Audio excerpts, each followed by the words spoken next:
कुछ गलतियां ऐसी होती हैं जो अनजाने में होती हैं, तो कुछ गलतियां ऐसी होती हैं जो जानबूझकर होती हैं। जैसे एक लड़की जिसकी उम्र लगभग 8 साल के आसपास थी, वो अपनी माँ से जिद कर रही थी कि माँ मुझे अपना मोबाइल दे ताकि मैं गेम खेल सकूं। माँ खाना बनाने में व्यस्त हो जाते हैं और बेटी उस मोबाइल से खेलने लगती है। खेलते खेलते कब उसके मोबाइल से एक वीडियो किसी दूसरे के पास पहुंच जाता है और वही वीडियो धीरे धीरे करके 16,000 लोग उसे शेयर कर लेते हैं। दरअसल उस महिला ने उस वीडियो को आपत्तिजनक स्थिति में बनाया हुआ था और अपने मोबाइल में सेव कर लिया।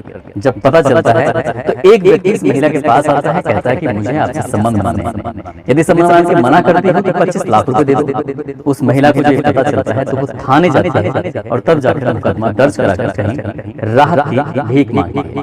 हालांकि राहत मिलती है लेकिन उस लेवल पर राहत नहीं मिलती क्योंकि 16,000 लोग उस महिला को उसकी आपत्तिजनक स्थिति में देख चुके थे। आज की इस अच्छी घटना में आपको सुनाने जा रहा हूं। इस अच्छी घटना में भी कुछ ऐसे ही होता है। एक गलती थी जो जानबूझकर की जा रही थी और जब इस गलती के बारे में पता चला तो बहुत देर हो चुकी थी और इतनी देर जहां से लौटकर वापस आना बहुत मुश्किल हो चुका है। सच्ची घटना है। राजस्थान प्रदेश का एक शहर है जोधपुर और जोधपुर शहर से लगा हुआ एक थाना है सरदार। बात कर रहा हूँ 12 अप्रैल 2022 की सुबह लगभग 7:30 बजे के आसपास का वक्त रहा होगा। एक बिजनेसमैन अपनी पत्नी के साथ मंदिर में पूजा करने के लिए गया था। नौकर से बोल के गया था कि मैं शॉप पर पहुंचूंगा और उससे पहले तुम्हें घर से कुछ चाबियां वगैरह लेके आनी।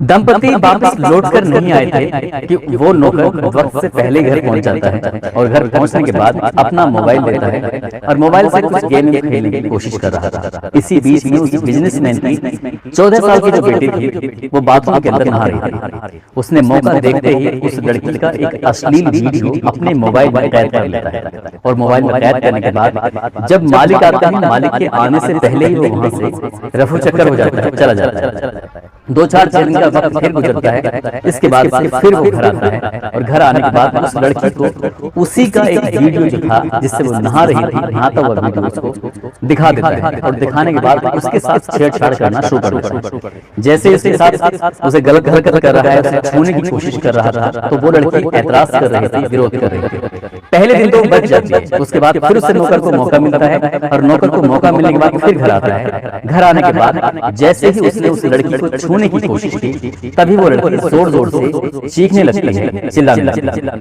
उसकी चीख पुकार सुनने के बाद सबसे पहले दौड़ते हुए उसकी माँ आती है और माँ आने के बाद अपनी बेटी को न केवल उस दरिंदे से बचाती है बल्कि उस नौकर को पीटते हुए घर से निकालने की कोशिश कर रही है। लेकिन वो नौकर वहां से मौका पाते ही भाग जाता है। बात पहुंच जाती है मालिक तक, यानी जो बिजनेसमैन है उस तक बात पहुंच जाती है। बिजनेसमैन ये खबर सुनने के बाद दौड़ता हुआ आता है और घर आने के बाद अपनी पत्नी से पूरा बात वाकया सुनता है। सुनने के बाद वो अपनी पत्नी को, अपनी बेटी को लेकर सरदार थाने जाता है। वहां जाने के बाद इस नौकर के विरुद्ध मुकदमा दर्ज करा रहा था, लेकिन जो मुकदमा दर्ज कराया जा रहा है उस बात को छिपाने की कोशिश की गई और जो असली बात थी अब वो निकल के सामने आती है। तो नौकर की इस करतूत को सुनने के बाद न केवल बेटी हैरान थी बल्कि मालिक खुद हैरान था।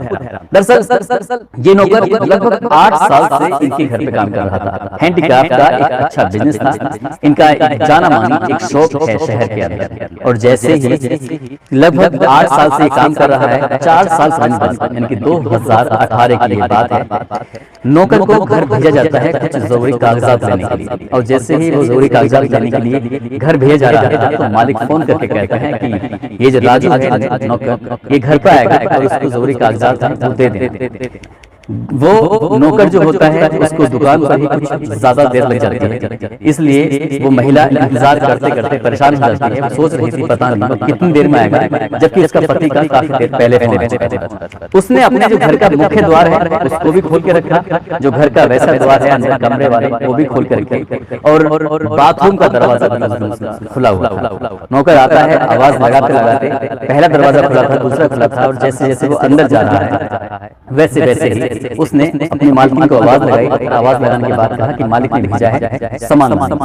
वो कहते हैं जरूरी कागजात वो टेबल पर रखे हैं और आप लेके चले जाओ। आवाज जो आती है वो बाथरूम के अंदर से आ रही थी और जैसे वो बाथरूम की तरफ देखता है, मौका देखते ही वो अपनी मालकिन का पूरा वीडियो नहाते हुए का उतार देता है और चुपचाप वहां से खिसक जाता है, चला जाता है। यहाँ जाने के बाद इत्मीनान से बैठकर अपनी मालकिन की उस एक दृश्य को देखने की कोशिश कर रहा था। जब 2-4-5 दिन बीत जाते हैं उसके बाद फिर से उसे मौका मिलता है घर आने का। तभी वो मालकिन से कहता है कि मालकिन मैंने तुम्हारा एक वीडियो है जो अपने मोबाइल में उतार लिया है, यदि आप चाहते हो तो आपको कुछ पैसे देने पड़ेंगे और मैं इस मोबाइल इस वीडियो को किसी को नहीं दूंगा। वो मालकिन घबरा जाती है, परेशान हो जाती है। उसके बाद उसकी मांगी हुई जो थोड़ी सी रकम थी 5,000 कुछ रुपए वो दे देती है और देने के बाद चला जाता है। यहाँ से एक शुरुआत होती है और ये शुरुआत इतनी भयानक होगी उस मालकिन ने कभी समझा ही नहीं था, सोचा ही नहीं। अब यहाँ से शुरुआत होती है, अगली बार आता है तो पैसे की डिमांड बढ़ जाती है, फिर आता है पैसे की डिमांड बढ़ जाती है। धीरे धीरे करके पहले पैसे की डिमांड बढ़ रही थी और डिमांड के साथ साथ फिर उसने उनके साथ अश्लील हरकतें करनी शुरू की। अश्लील हरकतें करने लगा, उनका रेप करने लगा।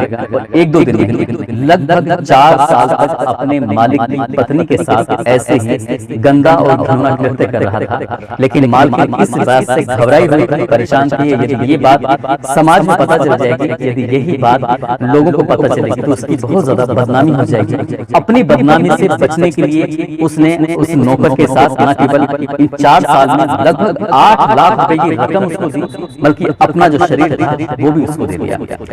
नौकर इसका फायदा उठाता रहा और फायदा उठाते उसे कब मौका मिल जाता है कि वो एक दिन उसकी बेटी के साथ भी ऐसे ही हरकत करने की कोशिश कर रहा था जैसे क्या उसने मालकिन के साथ हरकत की थी। लेकिन मालकिन को जब ये पता चलता है उसकी बेटी के साथ वो रेप करने की कोशिश कर रहा है, उससे छेड़छाड़ करने की कोशिश कर रहा है, तब कहीं जाकर उसकी मालकिन की आंखें खुलती हैं और आंखें खुलने के बाद उसको पीटती है। शायद पहले ही दिन उस नौकर के साथ विरोध करना चाहिए था, उसका मोबाइल छीन कर अपने पास रख लेना चाहिए था, उसको कड़ी से कड़ी सजा दिलाने की कोशिश करनी चाहिए थी, क्योंकि बात उतनी बड़ी नहीं थी जितनी क्या 4 साल में बढ़ जाती है। ये भी कहा जा रहा है सूत्रों के हवाले से कि उस महिला को भी उस नौकर की आदत पड़ चुकी थी। लेकिन बात जब बेटी पर आती है तब कहीं जाकर उसके अंदर का जमीर जगता है और जमीर जगने के बाद पुलिस रिपोर्ट दर्ज करती है। रिपोर्ट दर्ज करने के बाद इस महिला को मेडिकल टेस्ट के लिए भेजा जाता है। मेडिकल रिपोर्ट आने के बाद गिरफ्तार किया जाता है उस नौकर को और जेल भेज दिया जाता है। मामला कोर्ट में विचाराधीन है। उस नौकर के विरुद्ध क्या कार्रवाई होगी क्या नहीं होगी ये तो खैर भविष्य के गर्भ में छिपा हुआ है। लेकिन जिस तरह से एक विश्वासपात्र व्यक्ति ने जो 8 साल से उस घर के एक सदस्य से बहुत अच्छी तरह से परिचित था, अच्छी तरह से वाकिफ था, वहाँ की अच्छी बुरी सब बातों को जानता था, उसने भरोसा जीत कर जिस तरह से अपने मालिक को नुकसान पहुंचाया, जिस तरह से अपने मालिक के साथ छल किया, वो वाकई अपना भयानक था। जब ये खबर अखबारों के माध्यम से लोगों को पता चलती है तो नौकर की इस करतूत से लोग वाकई हैरान थे, परेशान थे। दोस्तों, इस घटनाक्रम को सुनाने का उद्देश्य किसी को परेशान करना नहीं है, किसी का दिल दुखाना नहीं है, बल्कि आपको जागरूक करना है, आपको सचेत करना है।